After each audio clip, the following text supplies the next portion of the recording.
ingin mengucapkan banyak terima kasih kepada adik-adik sekalian yang telah berkenan hadir pada siang hari ini di ruangan bimbingan konseling ini untuk melaksanakan bimbingan kelompok. Adik-adik sekalian, bagaimana kabarnya hari ini? Baik. Adik-adik semua, hari ini sesuai dengan apa yang telah Ibu beritahukan kepada adik-adik bahwa kita akan melaksanakan bimbingan.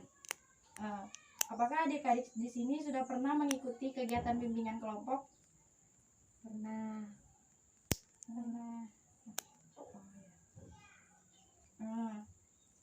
Baik, kalau ada yang belum, hari ini kita melaksanakan bimbingan kelompok. Sebelum kita memulai layanan bimbingan kelompok pada hari ini, sebaiknya kita berdoa terlebih dahulu. Ada yang ingin memimpin kita dalam doa? Baik, kita berdoa ya. Jadi di sini ada tahapan pembentukan. Adik-adik semua, Ibu akan menjelaskan terlebih dahulu pengertian bimbingan kelompok. Sebelum Ibu menjelaskan, apakah di sini sudah ada yang tahu bimbingan kelompok itu apa?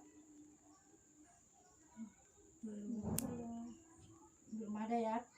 Baik, untuk itu Ibu akan menjelaskan pengertian dari bimbingan kelompok.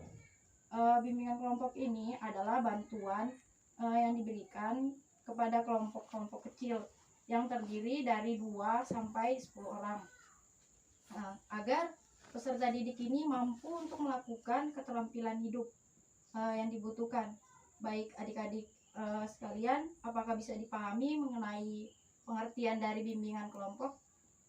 Bisa. Berikutnya Ibu akan menjelaskan dari tujuan bimbingan kelompok. Adik-adik sekalian, apakah ada yang sudah mengetahui apa itu tujuan dari bimbingan kelompok? Belum. Nah, jadi di sini Ibu akan menjelaskan tujuan dari bimbingan kelompok itu untuk menunjang perkembangan pribadi dan perkembangan sosial masing-masing anggota kelompok, serta bertujuan untuk merespon kebutuhan peserta didik dalam kelompok agar peserta didik mampu untuk melakukan pencegahan masalah, pemeliharaan nilai-nilai, dan pengembangan keterampilan-keterampilan. Baik, selanjutnya Ibu akan menjelaskan dari bimbingan kelompok. Manfaatnya. Manfaat dari bimbingan kelompok itu memberikan kesempatan yang luas pada peserta didik untuk mengemukakan pendapat. Kemudian peserta didik dapat memiliki pemahaman yang objektif dan tepat mengenai topik yang dibicarakan. Kemudian menimbulkan sikap positif terhadap keadaan diri dan lingkungan peserta didik. Berhubungan dengan hal yang dibicarakan dalam bimbingan kelompok, serta peserta didik ini dapat melaksanakan kegiatan-kegiatan nyata yang membuahkan hasil sebagaimana yang diharapkan. Jadi baik adik-adik sekalian, apakah sudah dimengerti dari pengertian, tujuan, dan manfaat bimbingan kelompok? Kemudian Ibu akan menjelaskan cara atau tahapan-tahapan dalam bimbingan kelompok. Di dalam bimbingan kelompok ini kita akan melaksanakan 4 tahap, yaitu yang pertama tahap pembentukan, yang kedua tahap transisi, yang ketiga tahap kegiatan, dan yang keempat tahap pengaturan. Ibu akan menjelaskan terlebih dahulu mengenai tahap pertama, yaitu tahap pembentukan. Pada tahap pembentukan ini Ibu menjelaskan tentang pengertian, tujuan, dan manfaat bimbingan kelompok. Nah, kemudian menjelaskan cara dan asas kegiatan bimbingan kelompok. Selanjutnya kita akan saling memperkenalkan diri dan mengungkapkan diri. Kemudian nanti kita melakukan penggunaan teknik atau permainan tertentu agar terciptanya penghangatan dan keakraban di dalam kegiatan bimbingan kelompok ini. Kemudian yang kedua adalah tahap transisi. Tahap transisi adalah tahap melihat kesiapan anggota kelompok untuk memasuki tahap berikutnya, yaitu tahap kegiatan, dan menjelaskan kegiatan yang tempuh pada tahap berikutnya. Yang berikutnya adalah tahap kegiatan. Pada tahap kegiatan nanti kita dijelaskan mengenai topik atau materi yang akan dibahas. Kemudian nanti akan ada tanya jawab dengan anggota dan selingan. Tahap berikutnya tahap pengakhiran.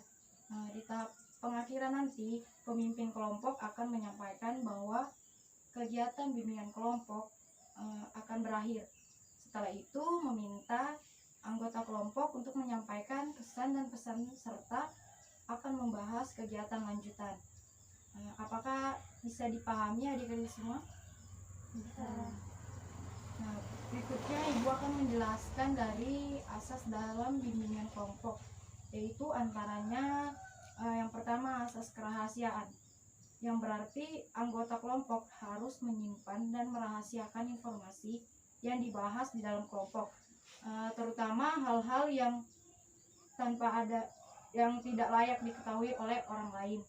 Yang kedua ada asas keterbukaan, yaitu anggota yang kelompok bebas dan terbuka untuk mengemukakan pendapat, ide, saran tentang apa saja yang dirasakan dan dipikirkan tanpa adanya rasa malu dan ragu-ragu.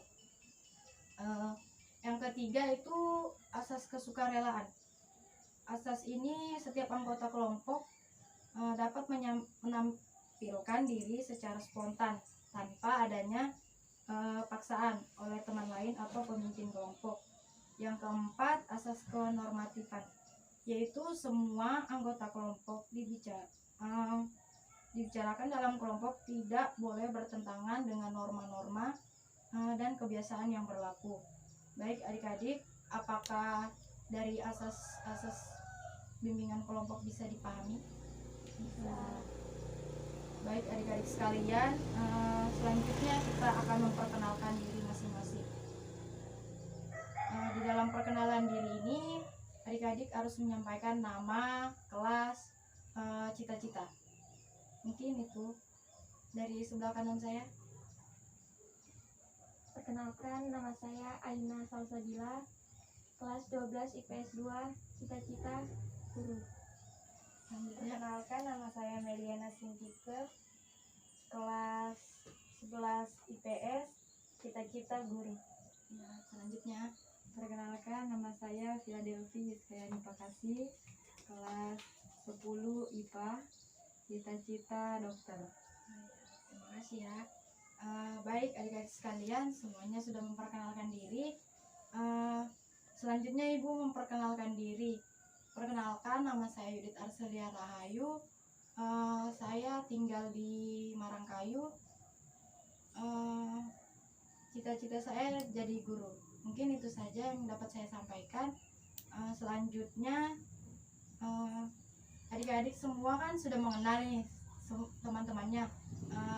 Ina bisa sebut yang ada di sini, teman-teman kelompoknya siapa-siapa?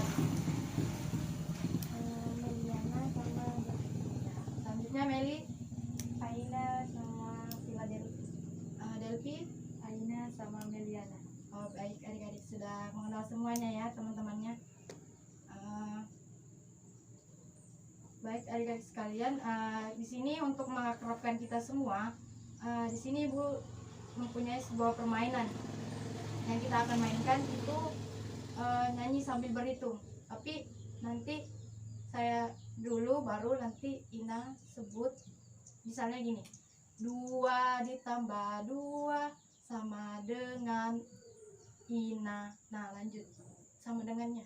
Nah, nanti gitu seterusnya ya. Sembarang mau berapa, nanti sebut temannya sama dengannya. Ngerti ya? Ya kita mulai ya. 2 ditambah 2 sama dengan Meli. 4 ditambah 4 sama dengan Delvi. 8 ditambah 8 sama dengan Ina. 16 ditambah Adik-adik sekalian, kita masuk pada tahap transisi. Tahap transisi ini Ibu akan menjelaskan tentang tahap lanjutan dari kegiatan kita. Pada tahap lanjutan kita akan memasuki tahap kegiatan untuk membahas topik pada siang hari ini. Apakah adik-adik semua sudah siap? Siap. Tahap kegiatan, kita sudah memasuki pada tahap kegiatan di dalam bimbingan kelompok ini. Tahap kegiatan ini Ibu akan menjelaskan topik yang akan kita bahas. Topik yang kita bahas pada siang hari ini itu mengarahkan peserta didik atau konseli tentang perkembangan bakat dan minat. Adik-adik sekalian, mengapa topik kita bahas di dalam bimbingan kelompok ini, yaitu tujuannya agar adik-adik sekalian mampu mengetahui, memperoleh, dan mengembangkan bakat dan minat. Sebelum Ibu memberikan materi, apakah adik-adik merasa bahwa bakat minat kalian ini masih terpendam? Ya, Ya. ya. Ibu akan menyampaikan materi hari ini tentang bakat dan minat.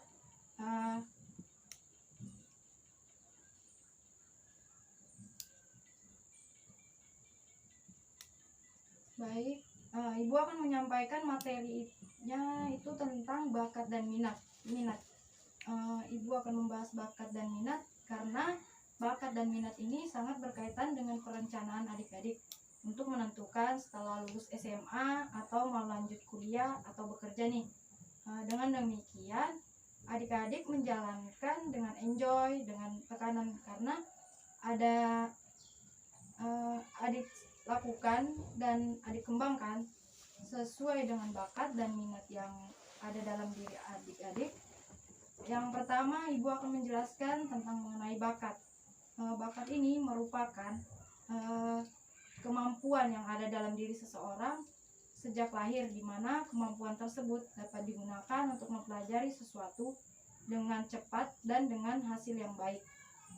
Adapun ciri-ciri dari bakat ini, yaitu bakat merupakan kondisi atau kualitas yang dimiliki seseorang.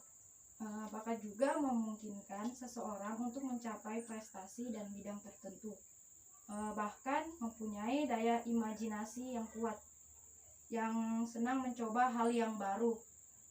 Nah, bakat ini ada dua bidang, yaitu bidang akademis dan non-akademis. Bakat di bidang akademis ini merupakan prestasi yang diraih atau diperoleh di sekolah untuk melihat bakat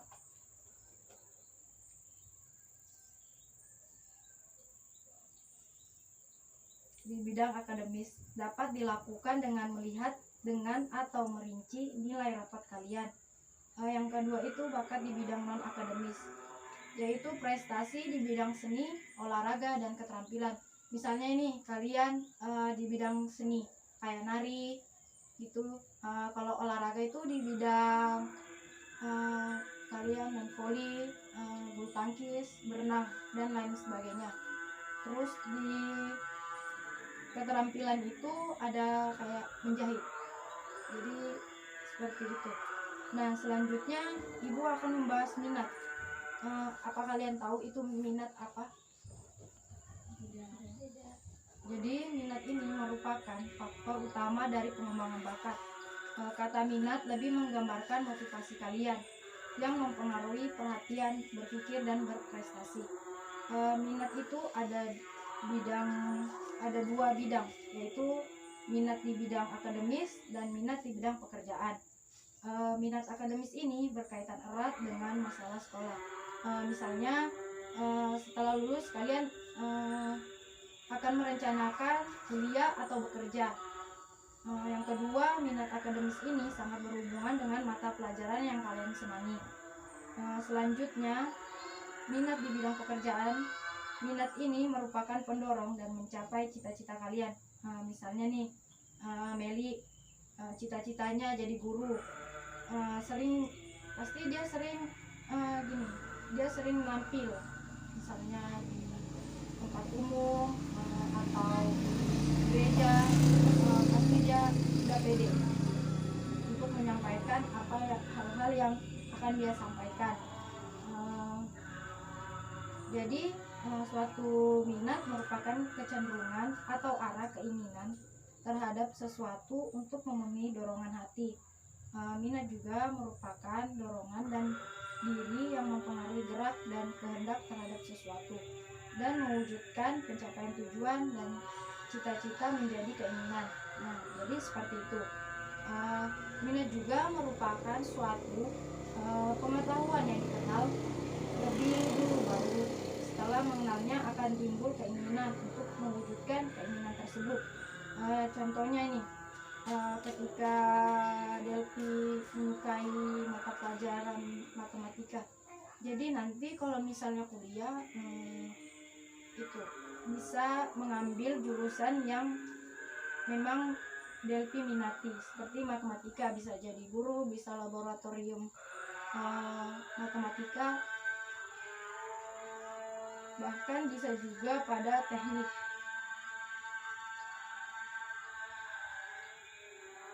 Baik, selanjutnya Ibu akan menjelaskan dari faktor-faktor yang mendukung pengembangan bakat dan minat. Yang pertama itu ada faktor internal. Faktor internal ini terdiri dari dua faktor, faktor bawaan dan faktor kepribadian. Faktor bawaan ini merupakan faktor perkembangan individu dan minat dan bakat sebagai totalitas karakteristik individu yang diwariskan orang tua kepada anak dalam segala potensi melalui fisik maupun psikis yang dimiliki individu sebagai pewarisan dari orang tuanya. Kalau faktor kepribadian ini keadaan psikologis di mana perkembangan potensi anak terkandung pada diri dan emosi anak itu sendiri. Faktor yang kedua itu faktor eksternal. Faktor eksternal ini ada pada faktor lingkungan. Faktor lingkungan ini terbagi menjadi 3, yaitu lingkungan keluarga, lingkungan sekolah, dan lingkungan sosial. Selanjutnya materi yang terakhir itu ada cara mengembangkan bakat dan minat. Caranya itu yang pertama perlu keberanian. Keberanian itu mampu membuat kita menghadapi tantangan atau hambatan, baik yang bersifat fisik dan psikis maupun kendala-kendala sosial atau lainnya. Yang kedua perlu dukungan latihan. Latihan ini kuncinya dari keberhasilan. Terus yang ketiga perlu didukung lingkungan. Lingkungan di sini tentu dalam artian yang sangat luas, termasuk manusia, fasilitas, biaya, dan kondisi sosial lainnya yang tertentu berperan dalam usaha pengembangan bakat dan minat. Yang keempat, perlu memahami hambatan-hambatan pengembangan bakat dan cara mengatasinya. Di sini sekali lagi kita perlu mengidentifikasi dengan baik kendala-kendala yang ada. Kita kategorikan mana yang mudah diatasi dan mana yang sulit. Kemudian mulai kita memikirkan jalan keluarnya. Baik, itulah tadi penyampaian materi yang Ibu mengenai bakat dan minat. Selanjutnya Ibu ingin bertanya, dari materi yang sudah Ibu sampaikan bisa dipahami? Bisa. Di sini Ibu akan bertanya apa yang adik-adik dapatkan dari materi yang telah Ibu sampaikan. Apakah adik-adik sudah siap untuk melaksanakan apa yang sudah Ibu sampaikan pada hari ini? Ya. Baik, terakhir kita masuk pada tahap pengakhiran. Baik adik-adik sekalian, materi hari ini sudah selesai. Maka bimbingan kelompok kita hari ini akan berakhir. Tetapi sebelum minta untuk menyampaikan pesan dari bimbingan kelompok ini, silakan adik-adik bisa menyampaikan pesannya. Selanjutnya adik-adik sekalian menyampaikan pesan, maka berakhir sudah layanan bimbingan kelompok pada hari ini. Saya Ibu ucapkan terima kasih kepada kalian yang sudah menyempatkan hadir pada siang hari ini. Sebelum Ibu tutup, mari kita berdoa terlebih dahulu. Silakan kita berdoa. Baik adik-adik, terima kasih semua.